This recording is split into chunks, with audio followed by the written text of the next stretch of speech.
Hello my dear students, आज जो हम टॉपिक करने जा रहे हैं काफ़ी इंटरेस्टिंग टॉपिक है। आज हम जो मैथ्स की एक ब्रांच है अलजेब्रा के बारे में डिस्कशन करेंगे, उसकी बेसिक चीज़ों के बारे में कि क्या होता है कांस्टेंट, क्या होता है वेरिएबल, ठीक है, क्या अलजेब्रिक एक्सप्रेशंस होता है, क्या पॉलिनोमियल होता है, क्या टर्म्स होता है, क्या कोफिशिएंट होता है, क्या उसके अकॉर्डिंग जो हम मोनोमियल बाइनोमियल जो हम बेसिक चीज़ें पढ़ते हैं उसके बारे में हम पूरी जानकारी लेंगे। ये 10 टॉपिक हम तैयार करेंगे कि क्या क्या चीज़ें क्या होती है। ठीक है बच्चों, अब आप अच्छे से क्लियर करेंगे अपने सारे टॉपिक। सबसे पहले हम बात करें कांस्टेंट की। कांस्टेंट का मतलब क्या होता है? Fixed value. Fixed value, fixed value in the sense अगर आप बात करें केवल न्यूमेरिकल वैल्यू की, यानी केवल डिजिट्स जो होंगे वो सारे के सारे कांस्टेंट होंगे, चाहे प्लस में हो चाहे माइनस में हो। यानी कि 28, -30, -400, 0, ये सारी की सारी किस्म आगे कांस्टेंट वैल्यू हो गई, सारी की सारी कांस्टेंट वैल्यू हो गई। ठीक है, इसके अंदर आप 1 भी ले सकते हैं, 2 भी ले सकते हैं, सारे नंबर्स ले सकते हो। ठीक है बच्चों, वेरिएबल क्या होता है? वेरिएबल क्या होता है? वेरिएबल के अंदर और कांस्टेंट में क्या फर्क है? वेरिएबल में कांस्टेंट में जहां पर फिक्स वैल्यू होती है, जैसे कोई फिक्स डिजिट्स वैल्यू होती है, केवल डिजिट्स की वैल्यू जो होती है वो आती है। और वेरिएबल क्या करता है? वेरी करता है, कांस्टेंट को अपने साथ में वेरी कर सकता है। इतना फर्क होता है दोनों में। अब जैसे और वैसे नॉर्मली अगर देखा जाए वेरिएबल में, तो वेरिएबल होता है अलजेब्रिक टर्म्स को बोलते हैं, जैसे कि लिटरल टर्म्स को। Literal term in the sense जिसके अंदर हम लेटर्स भी यूज करते हैं। ठीक है, अलजेब्रिक जो ये आपके अल्फाबेट जो है वो भी इस्तेमाल होते हैं इसके अंदर, जैसे X Y Z A B C D, ये पूरी चीजें यूज होती है इसके अंदर। एग्जांपल के तौर पे इसको आप ऐसे भी लिख सकते हो, जैसे x² y, x Y Z, ये सारे के सारे क्या काउंट होते हैं? वेरिएबल काउंट होते हैं। यानी लिटरल टर्म्स को वेरिएबल बोलते हैं, लिटरल टर्म्स। ठीक है, और ये साथ में कैरी भी कर सकता है डिजिट्स को, जैसे मान लो कि 2xy, तो ये साथ में कैरी भी कर सकता है डिजिट्स को, जबकि ये क्या होता है? फिक्स होता है। ये डिजिट, ये अलजेब्रिक टर्म्स को साथ में नहीं कैरी करता। ठीक है, ये अंतर होता है। लिटरल टर्म्स यानी जिसके अंदर अल्फाबेट्स यूज हो रहे हैं। ठीक है, कांस्टेंट इसके अंदर क्या होती है? फिक्स वैल्यू यानी कि न्यूमेरिकल वैल्यू यूज होगी। बस इतना दिमाग में रखो। ठीक है, जिसके अंदर केवल डिजिट्स आएगी प्लस या माइनस सिंबल के साथ में, तो वो आपके क्या आएगी? कांस्टेंट होगी। उसको हम नॉन वेरिएबल भी बोलते हैं। और वेरिएबल के अंदर क्या होगी? लिटरल टर्म्स होगी, यानी कि अल्फाबेट्स होंगे। ठीक है, अल्फाबेट्स होंगे इसके अंदर। ये अल्फाबेट जो है साथ में डिजिट्स भी कैरी कर सकते हैं। ठीक है, बल्कि जबकि आपको ये भी ध्यान रखना है कि कांस्टेंट जो है किसी भी लिटरल टर्म को साथ में कैरी नहीं कर सकता है। इतना ध्यान रखना आप लोग। ठीक है, दो चीजें क्लियर करा दी मैंने आप लोगों को। अब हम तीसरी बात करते हैं कोफिशिएंट की। ये कोफिशिएंट क्या है? कोफिशिएंट का मतलब होता है numerical value of the term is called coefficient. ये 8 तक के बच्चों के लिए सही है। Numerical value of the term is called coefficient. For example मान लो लिखा हुआ है 2xy या -28x² y -1000y या 100y या 1 ये y -y ऐसे दे दिए। अब इन सब के मुझे बताने टर्म्स की कौन सी वैल्यू? न्यूमेरिकल वैल्यू बतानी है। वो इसका क्या होगा? आपके कोफिशिएंट होगा। तो मुझे इसका कोई सीधे पूछ रहा है, कोई फिक्स पर्टिकुलर किसी का नहीं पूछ रहा। इसको 2 पार्ट्स में बताऊंगा आपको मैं। पहला पार्ट जो 8 तक के बच्चों के लिए सही है, जो कह रहा है कि भाई इसका कोफिशिएंट बताओ। तो कोफिशिएंट का मतलब होता है उसकी न्यूमेरिकल वैल्यू, यानी ये 2 इसका क्या हो गया? कोफिशिएंट हो गया। इसका कोफिशिएंट बताने तो इसकी न्यूमेरिकल वैल्यू क्या है? -28, तो -28 का क्या हो गया? इसका कोफिशिएंट हो गया। ये आपके माइनस के 1000, इसका क्या हो गया? -1000, इसका क्या हो जाएगा? कोफिशिएंट हो जाएगा। ये 100 इसका क्या हो जाएगा? कोफिशिएंट हो जाएगा। जिसका कोई नहीं उसका कौन होता है? 1, तो 1 इसका क्या हो जाएगा? कोफिशिएंट। जिस यहाँ पर भी कुछ भी नहीं है, लेकिन साइन किसका है? माइनस का, तो ये क्या हो जाएगा? माइनस का 1 इसका क्या हो जाएगा? कोफिशिएंट हो गया। ठीक है, यानी numerical value of the term is called coefficient. इसका सेकंड लेवल है जिसके अंदर क्या होता है? ये तो नॉर्मल लेवल जो 8 तक के बच्चों को ध्यान रखना होता है, न्यूमेरिकल वैल्यू। दूसरा स्टेप जो है, ये तो ये पार्ट हो गया। अब बी पार्ट में क्या करते हैं? बी पार्ट में कैसे? जैसे मान लो कि लिखा हुआ है 2x²y, एक लिखा है माइनस का 28xyz, एक लिखा हुआ है माइनस का 100 वाई क्यूब जेड। अब मान लो इन सब में अलग अलग टाइप के कोफिशिएंट पूछे, इसके अंदर पूछे कि कोफिशिएंट बताओ, वाई का कोफिशिएंट बताओ, कोफिशिएंट बताना है आपको वाई का, केवल वाई का बताना है। उस केस में वाई को छोड़कर बाकी सारा इसका क्या हो जाएगा, कोफिशिएंट हो जाएगा। अब मान लो इसके अंदर कोई बोले कि जेड का कोफिशिएंट बताओ, तो जेड को छोड़कर बाकी सारा इसका क्या हो जाएगा, कोफिशिएंट हो जाएगा। इसमें आपसे पूछे कि ना जेड का कोफिशिएंट बताओ, तो ये जेड को छोड़कर इसका क्या हो जाएगा, ये कोफिशिएंट हो जाएगा। ठीक है बच्चों, तो दो लेवल में आपको ध्यान रखना है, दोनों लेवल अच्छे से क्लियर होना चाहिए। बाकी इसका वीडियो आप अच्छे से देखना, आप लोगों को और टॉपिक अच्छे से क्लियर हो जाएगा। बाकी बुक के साथ साथ आप आराम से कर सकते हैं, कोई दिक्कत नहीं आएगी। ठीक है, तो ये दो लेवल में आपको करना होता है। ठीक है, दोनों लेवल मैंने बता दी।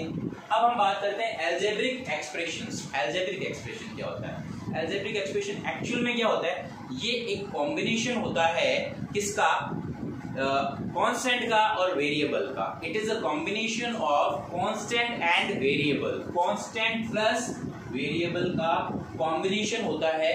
ये ऑपरेशन जो है प्लस का भी यूज कर सकता है, माइनस का भी यूज कर सकता है। इन दोनों में से किसी भी ऑपरेशन का यूज करके कॉम्बिनेशन बनाया जा सकता है। जैसे एग्जांपल के तौर पे लिखा हुआ हो 2x + 5, तो ये कॉम्बिनेशन किसका है, ये कॉम्बिनेशन है वेरिएबल टर्म का और कांस्टेंट टर्म का कॉम्बिनेशन है। ठीक है, इसी तरह से ये भी लिख सकते हैं कि x - 5, तो इसमें भी वेरिएबल और कांस्टेंट का कॉम्बिनेशन ले सकते हो आप। ठीक है, अलजेब्रिक के अंदर आप वेरिएबल के कॉम्बिनेशन हो सकते हैं, ठीक है, वेरिएबल प्लस कांस्टेंट के भी कॉम्बिनेशन हो सकते हैं। तो ये आपके क्या कहलाता है, अलजेब्रिक एक्सप्रेशंस कहलाता है, जिसके अंदर या तो वेरिएबल के कॉम्बिनेशन होंगे, केवल वेरिएबल का भी कॉम्बिनेशन हो सकता है x + y, दो वेरिएबल का भी कॉम्बिनेशन हो सकता है, या तो वेरिएबल का कॉम्बिनेशन होगा या वेरिएबल प्लस कांस्टेंट का कॉम्बिनेशन होगा। और कॉम्बिनेशन होगा कौन से साइन के थ्रू, या तो प्लस साइन के थ्रू होगा या फिर माइनस साइन के थ्रू होगा। ठीक है बच्चों, क्लियर हो गया होगा आप लोगों के।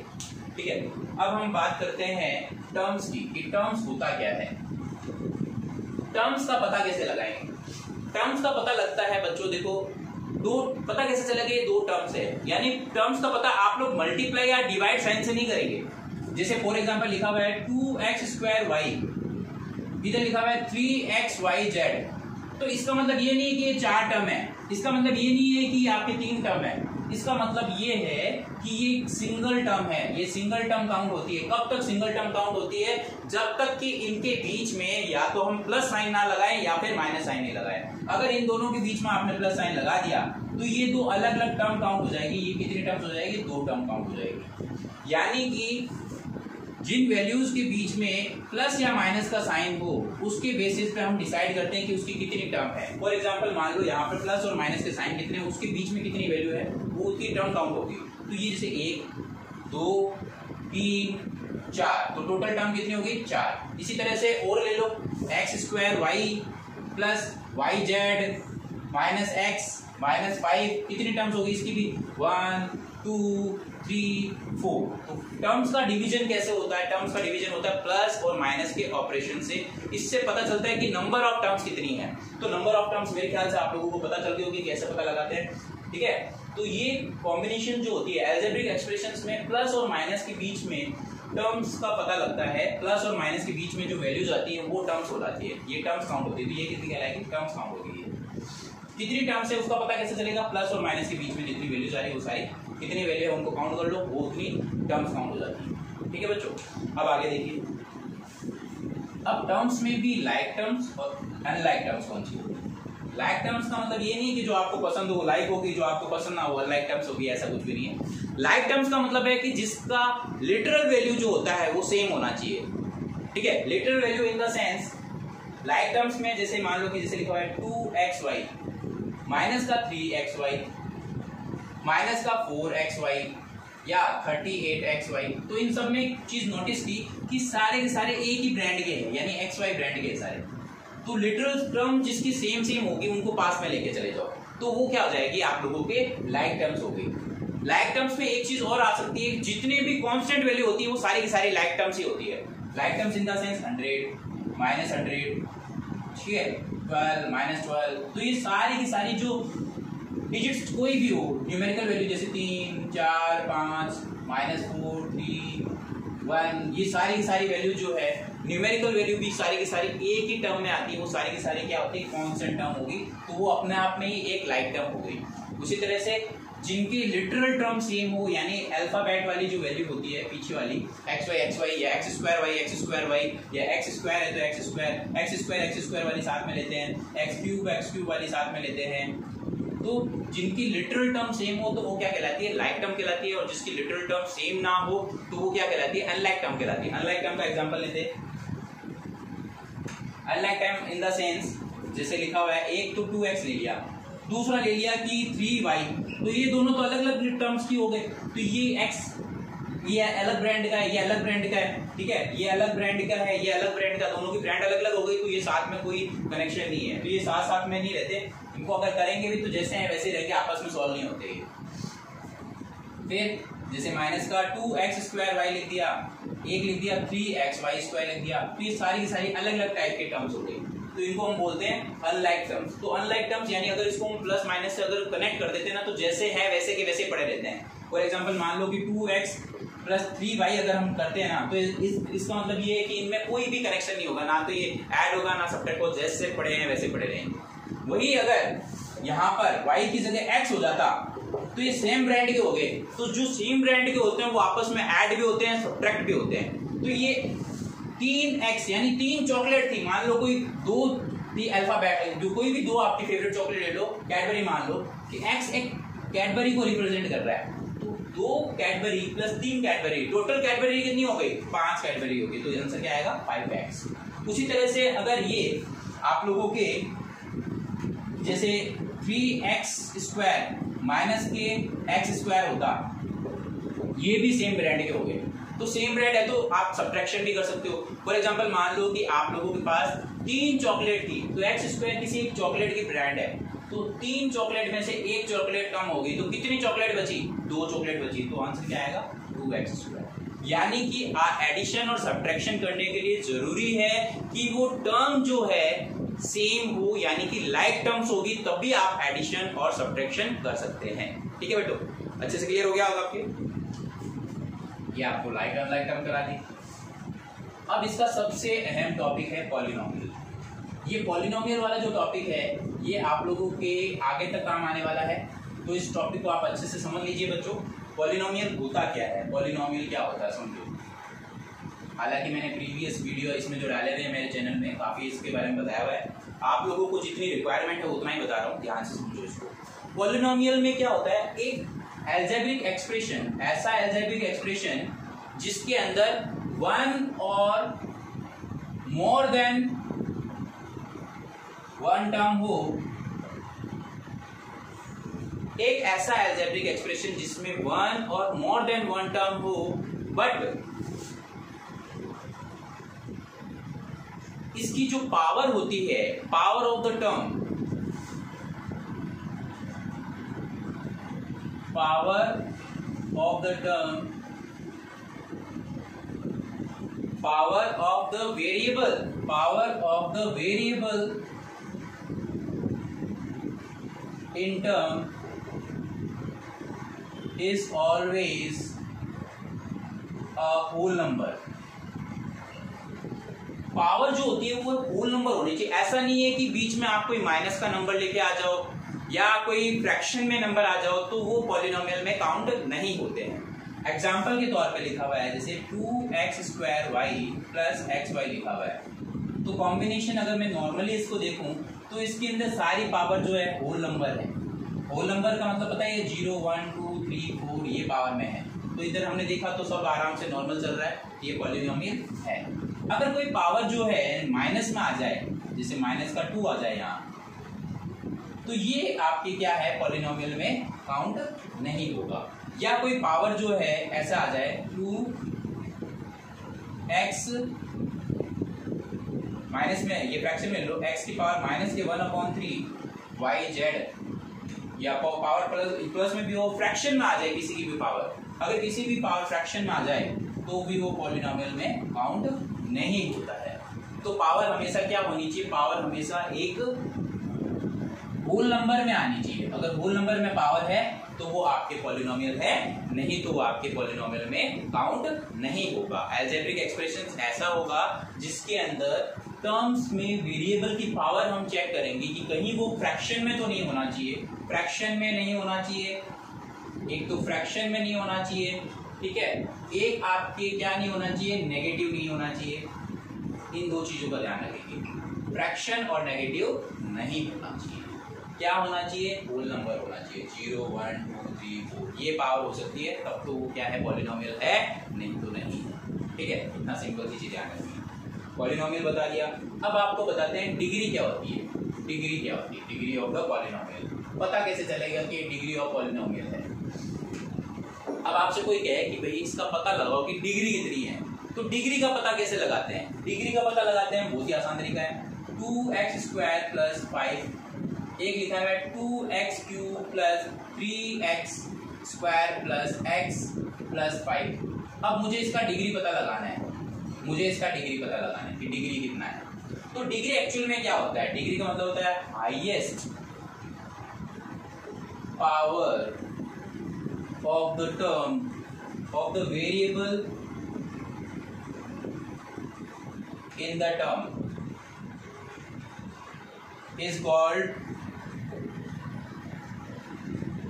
degree। तो हाईएस्ट पावर पकड़नी है हमें केवल, यहां पर देखो, यहां पर तो कोई पावर ही नहीं है, यहां पर पावर कितनी है 2, हाईएस्ट पावर देखिए हमने 2, तो डिग्री कितनी हो गई 2। इधर हमने देखा पावर है ही नहीं, यहाँ पर पावर 1 है, यहाँ पर पावर कितनी है 2, यहाँ पर पावर कितनी है 3, तो हाईएस्ट पावर कितनी हुई 3, तो डिग्री कितना हो गया 3। तो हाईएस्ट पावर टर्म ढूंढनी है कि हाईएस्ट पावर कहाँ है, वही उसकी क्या हो जाएगी, डिग्री हो सकती है। इसका भी लेवल 2 आता है। लेवल 2 में क्या होता है कि इसमें तो देखो मैंने सारे एक ही वेरिएबल लिए हैं, अलग अलग वेरिएबल भी हो सकते हैं, जैसे x² y हो सकता है, फिर आपके जैसे 3x³ y हो सकता है, प्लस 3x पावर 4y हो सकता है। अब इन सब में पता लगाएंगे पावर कितनी है। उस केस में क्या है कि दोनों की पावर को काउंट करते हैं। तो इसकी पावर कितनी, 2 और 1 कितनी होगी 3, यहाँ पर तो 3 है, यहाँ पर 3 और 1 4 है, यहाँ पर पावर 4 इसकी और 1 इसकी, कितनी होगी 5। तो highest power of the term किसकी है, इस वाले की है, तो 4 और 1 5, तो इसकी डिग्री कितनी हो जाएगी 5। ये आपके आगे लेवल में आप पढ़ोगे। फिलहाल आपको अभी जो ध्यान रखना है वो इसका ध्यान रखना है। तो highest power of the term हमने पकड़ी, कितनी पकड़ी, इसमें देखो हाईएस्ट पावर पकड़ी 2, इसमें हाईएस्ट पावर कितनी पड़ी 3। इसमें आप देखोगे तो इसमें दोनों की पावर को ऐड करते हैं, दोनों लिटरल टर्म की पावर को ऐड करते हैं, 2 और 1 3, 3 और 1 4, या 4 और 1 5, तो हाईएस्ट पावर कितनी आई 5, तो डिग्री कितनी हो जाएगी 5। Highest power of the term is called degree. अब मैं आपको बता रहा हूँ types of the polynomial. Types of polynomial बताते हैं, ठीक है, इसके बाद में आप काफी कैपेबल हो जाएंगे। टाइप्स बताता हूँ इसके टाइप्स 2 तरह के होते हैं। एक तो अकॉर्डिंग टू टर्म्स, एक होगा अकॉर्डिंग टू डिग्री। ठीक है बच्चों, अगर आपके एक टर्म हो, 1 टर्म हो, 2 टर्म हो, 3 टर्म हो,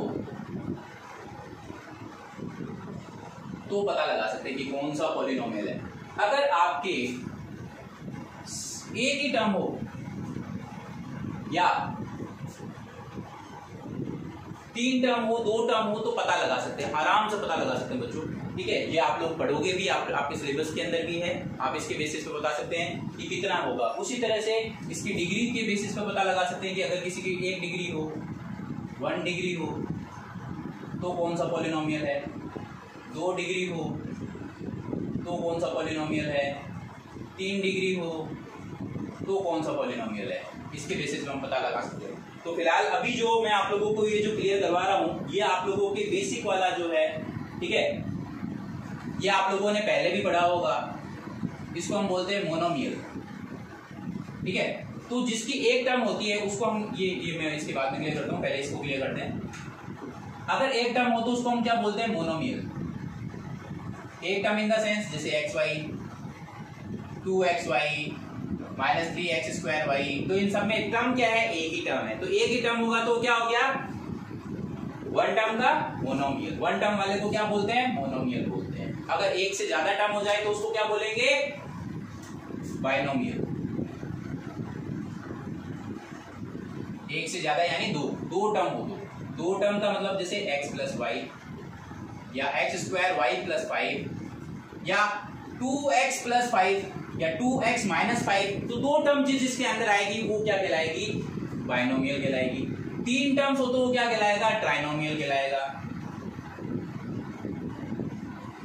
जैसे x plus Y plus Z या X square Y plus Z, तो तीन टर्म्स होते ही वो क्या कहलाएगा, ट्राइनोमियल काउंट होगा। ठीक है, एक टर्म होते ही मोनोमियल, दो टर्म होते ही बाइनोमियल, तीन टर्म होते ही ट्राइनोमियल। बस इतना दिमाग में सेट कर लो। ठीक है बच्चों, अब आपको मैं बताता हूँ उसकी सेकंड वैरायटी जो आपके 9th में भी काम आएगी, 10th में भी काम आएगी। सेकंड वैरायटी है कि इसकी डिग्री के बेसिस पे डिवीजन। तो अकॉर्डिंग टू डिग्री अगर हम बात करें, अगर 1 डिग्री हो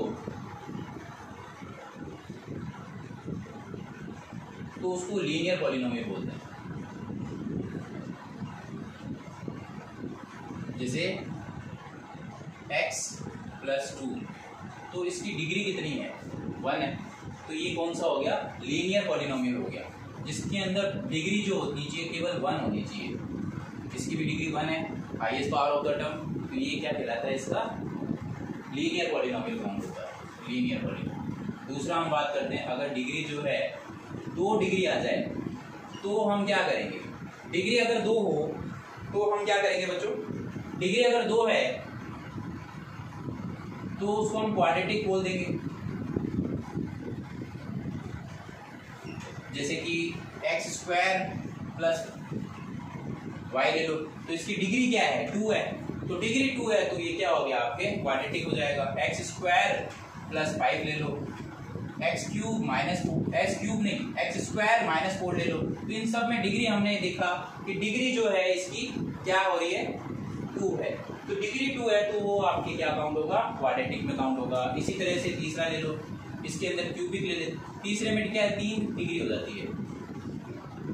अगर डिग्री 3 हो तो उसको हम क्यूबिक पॉलिनोमियल बोलते हैं। तो इसमें X cube plus 5, X cube plus Y, X cube plus X square plus X plus Y 1 ले लिया, लेकिन इसकी डिग्री कितनी है, 3 है, तो डिग्री कितनी है, 3 है, तो डिग्री 3 है तो क्या कहलाएगा, वो क्यूबिक पॉलिनोमियल होगा। तो ओवरऑल हमने क्या पढ़ा, पॉलिनोमियल क्या होता है, पॉलिनोमियल एक ऐसा अलजेब्रिक एक्सप्रेशन है जिसके अंदर आप लोगों के टर्म जो है एक या एक से ज्यादा हो सकती है, लेकिन उसकी जो वेरिएबल की जो पावर होती है, पावर वो है वो हमेशा एक होल नंबर होना चाहिए, क्या नहीं होना चाहिए, नेगेटिव नहीं होना चाहिए और फ्रैक्शन में नहीं होना चाहिए। ठीक है, फिर हमने उसके टाइप पढ़े, टाइप के अंदर अगर उसकी एक टर्म है तो मोनोमियल, 2 टर्म है तो बाइनोमियल, 3 टर्म है तो ट्राइनोमियल। उसी तरह से हमने उसकी डिग्री बेसिस डिवीजन किया, अगर 1 डिग्री है तो वो लीनियर काउंट होता है, लीनियर पॉलिनोमियल। अगर उसकी डिग्री 2 है तो उसको हम क्वाड्रेटिक पॉलिनोमियल बोलते हैं, अगर डिग्री 3 है तो उसको हम क्यूबिक पॉलिनोमियल बोलते हैं। तो ये ओवरऑल अलजेब्रा का आपने क्या पढ़ा है, बेसिक पढ़ा है। इसके बाद में हम इसके अंदर ऐड करेंगे, एडिशन सीखेंगे, ठीक है, सबट्रैक्शन सीखेंगे, मल्टीप्लाई सीखेंगे, फिर हम सीखेंगे डिवीजन। पहले आप इसको अच्छे से तैयार करिए। ठीक है बच्चों, जब तक के लिए बाय। ठीक है बच्चों।